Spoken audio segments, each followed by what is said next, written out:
Hello, I'm Greg Jarrett. You're in the Strategy Room. Yesterday, a new batch of WikiLeaks emails were released. They were hacked from the account of the chairman of Hillary Clinton's presidential campaign, John Podesta. What some are finding curious about this email chain is that it shows several Clinton advisors debating whether to impose a new rule about rejecting or accepting monetary donations from, quote, those lobbying on behalf of foreign governments. The decision was made to accept the donations, but what has America raising an eyebrow is why nobody bothered to inform Hillary Clinton of the decision. Here now to explain all of the hows and whys, Talk Media News Bureau Chief Ellen Ratner and columnist for the Fiscal Times, Liz Peek. Welcome to you both. Thank you. Thank you. Ellen, look, it's against the law for a campaign to accept money from a foreign government, but it's not illegal to accept it from the American lobbyist who's an agent for the foreign government, essentially acting as a conduit. But a lot of campaigns don't do it anyway because of the appearance of impropriety. Not so Hillary Clinton. Her campaign aides were more than willing to accept that money. Mistake?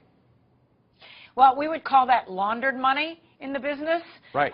Because that's exactly what happened. And so I think that, first of all, to not tell the candidate is outrageous. And secondly, to take that money is a mistake. Liz, what about that? Would you agree? I mean, these emails showing, for example, that Jennifer Palmiero, who is the spokeswoman for the campaign, wrote, "Take the money." And the campaign manager, Robbie Monk, says, "I'm okay taking the money and dealing with any attacks." In other words, I don't care if it's sleazy and we get hammered for it, take the money. I think the reason they didn't tell Hillary Clinton is they knew she would say okay. I mean, after all, when she was Secretary of State, they took in 1,100 foreign donations from foreign interests into the Clinton Foundation that were never reported because they came through a Canadian subsidiary. I don't think there's really much reason for her staff to doubt that Hillary Clinton would take donations, even as Ellen said, sort of laundered in a funny way to the campaign, when she did it while she was Secretary of State. I mean, come on, folks.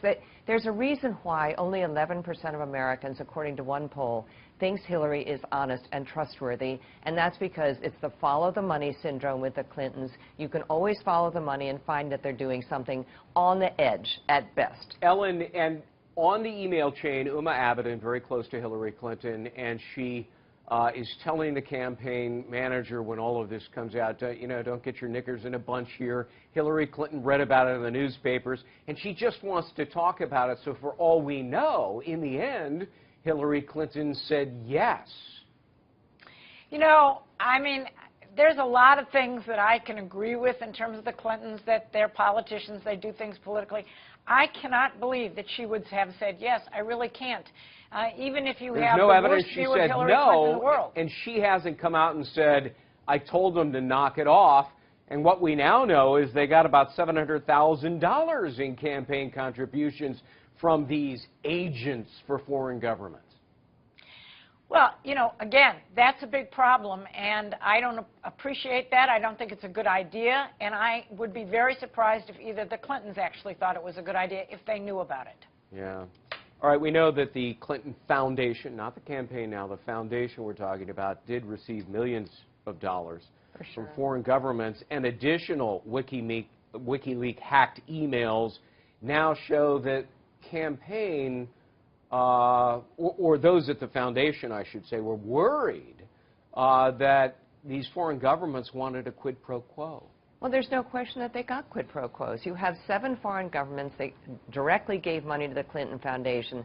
As I mentioned earlier, 1,100 other foreign interests who gave it through an intermediary, which was never reported, even though Hillary's memorandum of understanding with President Obama demanded that those donations be also revealed. Look, the quid pro quo, UBS has a tax problem in 2009, gives tens of millions of dollars to the Clinton Foundation, $1.5 million to Bill Clinton for making a speech, and Hillary Clinton solves the tax problem, which is an odd thing for a Secretary of State to be doing. There are dozens of examples that show indeed there were quid pro quos. Look, people, as I say, do not trust Hillary Clinton, again, because there are so many instances of money influencing the way these people operate. And it's, you know, it's a shame. Yeah, some of the foundation people were really alarmed by all of this, worried about, you know, benefits being conferred. Ellen, I'll let you have the last word.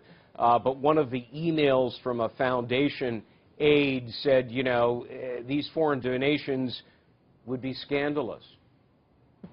Look, they may be scandalous. I just want to be truth in advertising. My brother, before he passed, was Julian Assange's from WikiLeaks attorney.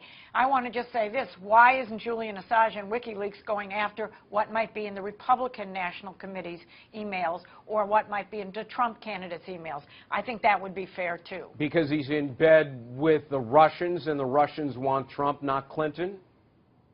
Maybe. Likely. Or Hillary Clinton said that Putin was guilty of fixing elections in Russia, and he wants to show that she has been too. All right. Ellen and Liz, good to see you both. Thanks very much. For complete coverage of the 2016 election, go to foxnews.com. I'm Greg Jarrett. Thanks for watching.